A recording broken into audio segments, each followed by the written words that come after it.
Hello, my name is Gary McGowan. I'm a second year medical student at University College Cork, and I'm here today to tell you about 7 things you should know about studying medicine in Ireland.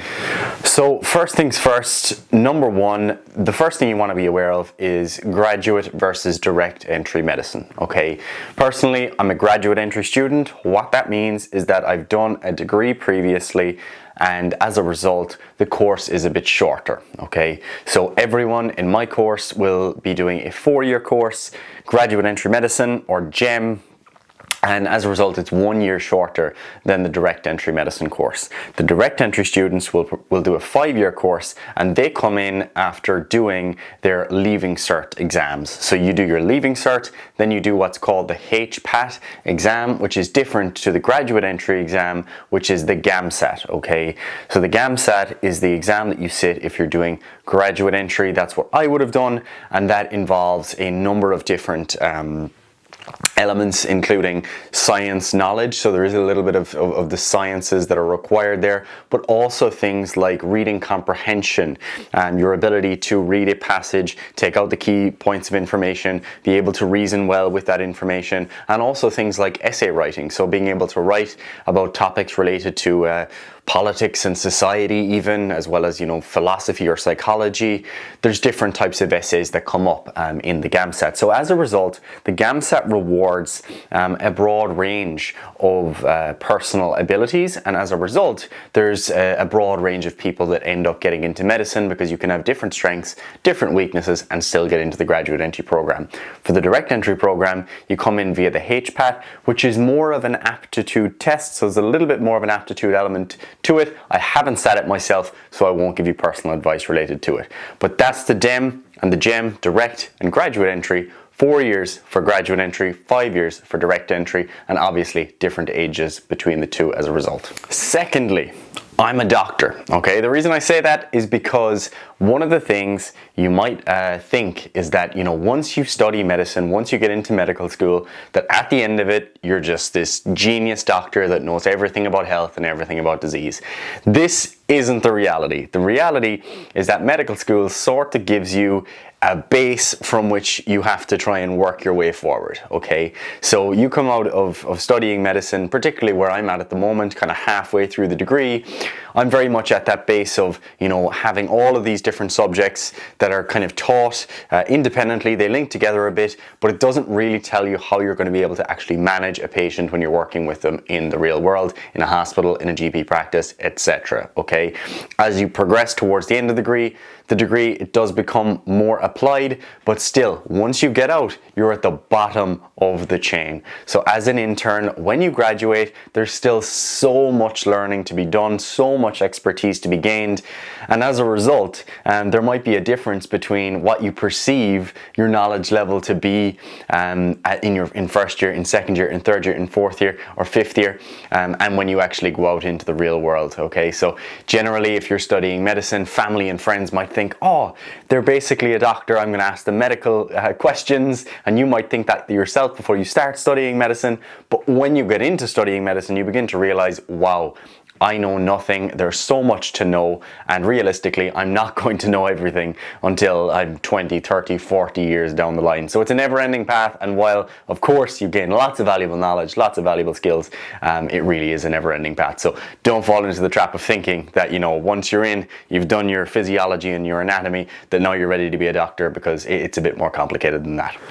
Thirdly, you will have the opportunity to meet lots of new people, which is one of the great things about medicine, particularly graduate entry medicine, so I am a little bit biased in that sense. I've had the opportunity to meet people from the most diverse backgrounds, so people from different countries that speak different languages.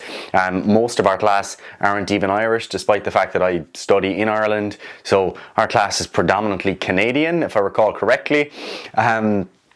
So we got a lot of Canadians in our class, we've got some Americans, we've got people from Australia, we've got people from all over the globe. So that's one of the nice things, is that you get exposed to, you know, the cultures of other people, you get an idea of, you know, how they have came to this point in life. So they obviously haven't come up through the standard Leaving Cert approach that we've gone through here in Ireland, so it's interesting to learn from those people. But not only that, there's also diversity in terms of people's backgrounds, such as their professional backgrounds. So there are people who have come from engineering engineering backgrounds, myself from kind of physiotherapy, others in, you know, psychology, people in business. So lots and lots of different backgrounds, different routes to eventually studying medicine. So as a result, you don't get stuck in this total echo chamber. While medicine is a bit of an echo chamber in that a lot of the things you talk about with your friends end up being medicine related a lot of the time, unfortunately, you do have that benefit of everyone having their own personal strengths, their own personal weaknesses,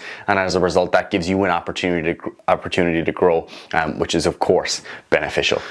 Number 4 is free time. Okay, so this is one of the main things that people kind of freak out about when it comes to studying medicine. You'll watch medicine videos online, vlogs, day in the life of medical students, and it can seem like there's just never an opportunity to have, you know, or to engage in any of your hobbies, any of the things that are meaningful to you. And the reality is that you will have time. Once you manage your time well in medicine, you will have free time. Okay, so personally, I work alongside medicine, so I've got my own business, and that takes up a lot of my time too.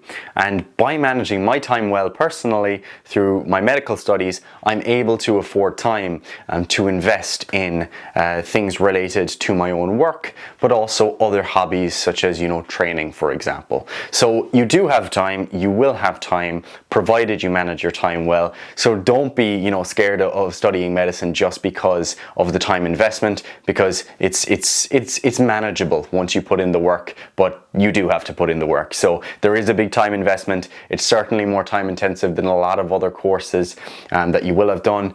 I studied physiotherapy previously, and the time investment was much lower. So I don't want to downplay it too much either, because you will have to put in the work.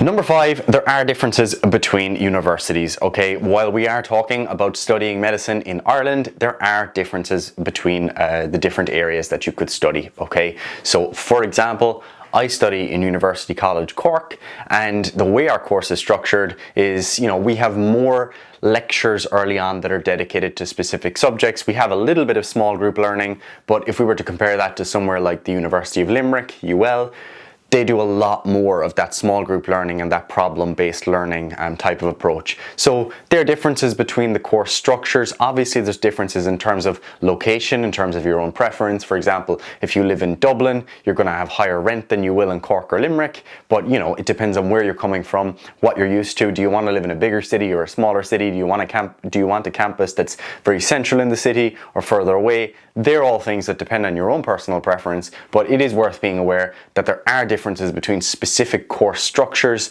and the different hospitals that you will be placed in, etc. And as a result, you should do research on those topics before you commit to any given university. Number 6 is experience, and I bring this up to say that medicine is not just a textbook degree. Okay, so while you will spend a lot of time, particularly in the first couple of years, just staring at books, just staring at lectures, learning things off, physiology, anatomy, pathology, biochemistry, etc., once you're past that stage, once you're into, you know, your second or your third year, depending on whether you're direct entry or graduate entry medicine, you get an insight into what it's like in the real world. So you have plenty of hospital placements, plenty of GP placements, and as a result, you do get that kind of practical experience and that exposure to different fields within medicine. So while we're talking about medicine and becoming a doctor, what that means totally varies depending on the specialty. So you get the opportunity to sample surgery, internal medicine, obstetrics and gynecology, GP, etc. So there are many different fields within medicine. You get to sample those as a student, which is a real privilege because, you know, once you get out into the real world, you have far more responsibilities when you are working. So anytime you are maybe sampling a new field, you also have to take on all the responsibilities. Whereas when you're a student, you do have the luxury of, you know, being able to shadow, being able to see how things work, how, you know, consultants are working through different problems, etc., without having that same level of responsibility. So you do get experience, you do get exposure to a broad range of clinical environments, and that's one of the really nice things about medicine compared to some other degrees where you mightn't necessarily get any exposure to the real world. And finally, number 7, Medicine is fun, okay? Despite all of the study that goes in, despite all of the work, all of the hours, you can have a lot of fun while studying medicine. I mentioned already, there's plenty of opportunity for free time, for engaging in hobbies that are meaningful to you, and obviously that's a big part of it, but also medicine itself can be fun, okay? So as for example, some of the things that you might be exposed to are different medical societies. Personally, in my first year, I got involved with something called SimWars, which is emergency medicine simulation training. And despite the fact that, it sounds, a little bit nerdy, getting involved in kind of extracurricular stuff that's also medicine related, it was a lot of fun because it allowed you to learn in a kind of a practical environment with friends, meeting new people, but also, getting competitive and being able to learn in a way that actually is fun, so that's a huge bonus. And that's another thing about medicine in general, is that it is interesting, okay? So one of the great things is that when you're learning things that apply to real world situations, it's just that bit more interesting. So I find that fun anyway. If you're thinking about studying medicine, you probably find that fun. So sometimes when you're doing a degree in, biomedical science, for example, if you're just studying, biochemistry for the sake of learning off biochemistry, it's very different to studying biochemistry with the intent of, applying that knowledge or thinking about where might it apply in certain disease states. And while you may never encounter those disease states in the real world, it is interesting to be able to apply that knowledge. So I've always found that to be a kind of a fun element of something that doesn't seem too fun.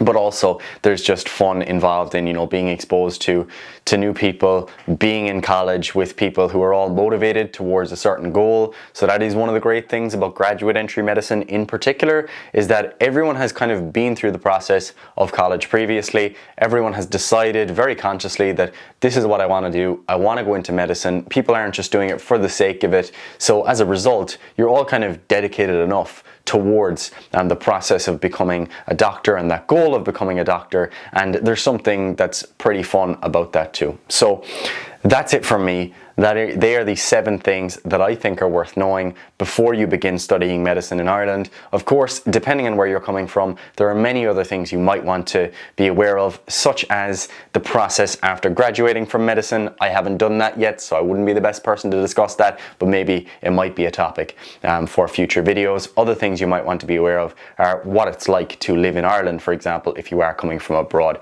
And again, they're topics that could be discussed in future videos. So thank you very much for watching. From me, Gary McGowan, student at University College Cork, and I will see you in another video.